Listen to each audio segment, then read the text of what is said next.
apa Pencurahan. 10 malam ya. Jika kita hari ini kita merayakan pencurahan Roh Kudus, terima kasih Tuhan. Saya ingin menyaksikan cita kasih Tuhan terhadap saya, pertolongan Tuhan yang Alkitab berkata janji Tuhan, anak yang menaruh harapan kepadanya tidak akan pernah dimalukan. Orang yang percaya kepadanya tidak akan dimalukan. Itu saya imanin dan saya mendapatkan iman saya tidak sia-sia.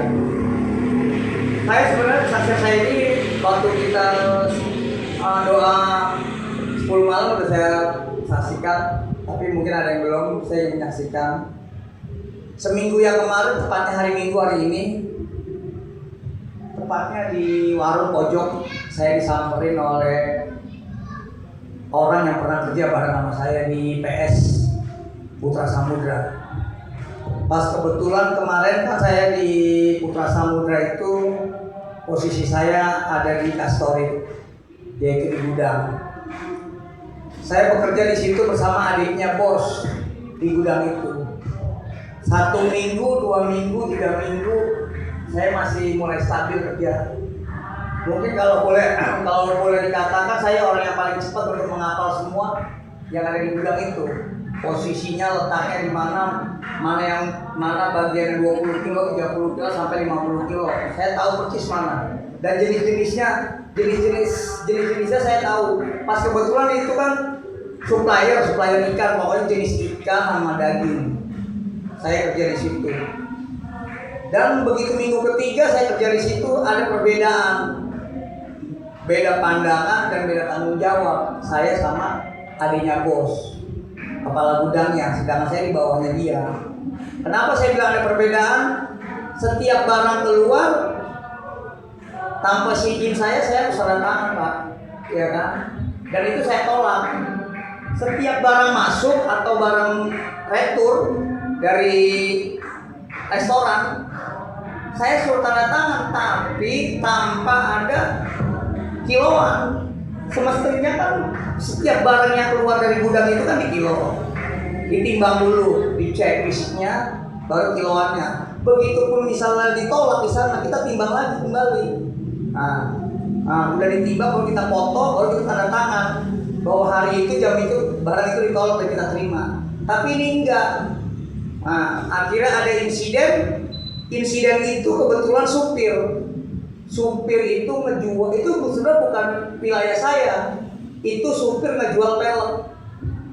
Nah, supir ngejual pelek, tiba-tiba semua yang ada di arena itu, yang ada di PS itu, pekerjanya, khususnya saya juga sama Ko Hendrik, harus tanda tangan kena surat SP.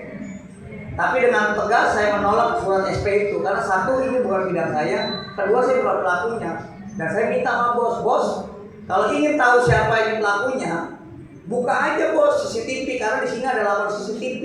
Di dalam Kastorit aja ada 4 CCTV, di luar ada 4 CCTV, itu 8. Tapi bos nggak mau. Tapi bos tetap kamu harus tanda tangan, kamu SP. Dengan suara lantang disaksikan oleh orang admin semua. Atau saya bilang, Pak, daripada saya tanda tangan sesuatu hal yang tidak saya lakukan, saya tanda tangan, saya SP. Bila saya tanda tangan, berarti saya menerima. Bahkan saya terlibat di kejadian itu. Tapi mohon Pak, lebih baik saya mengundurkan diri. Akhirnya hari itu juga saya mengundurkan diri. Besoknya saya nggak kerja. Oke, udah saya udah lupain. Akhirnya seminggu yang lalu orang kantor datang, orang admin saya di sini. Dia kebetulan Nasrani juga, rumahnya di belakang wali kota juga. Dia ngapain? Bos, kamu dipanggil bos telepon kamu kok nomornya bos kamu blokir. Karena saya blokir nomor bos karena saya pikir kan saya udah gak ada kerjaan, gak putus hubungan kontrak. Nah, kenapa memang akhirnya biang keladinya di kantor itu udah ketahuan. Nyatanya biang keladinya itu adalah adiknya bos, namanya Hendrik, yang beda pendapat, beda pandangan sama saya itu, Pak. Akhirnya adik Pak Bos ini saya dapat, akhirnya adiknya Bos ditangkap. Sekarang adiknya Bos tadinya di Polsek Celincing, sekarang dipindahin ke Polres. Nah, tapi niat hati saya sebenarnya hari Senin besok saya mau mengunjungi dia. Kalau Tuhan izinin, saya mau mengunjungi dia hari Senin besok. Kalau Tuhan berkenan, saya mau mengunjungi dia ke Polres.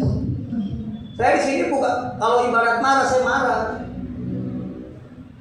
Bukannya saya marah membabi buta, pas saya dendam, bukan. Saya sudah bilang sama dia, ya kan, kok lama atau cepat pasti lo ketahuan, karena ini adil ini yang punya abang lo sendiri, tapi dia bersikeras.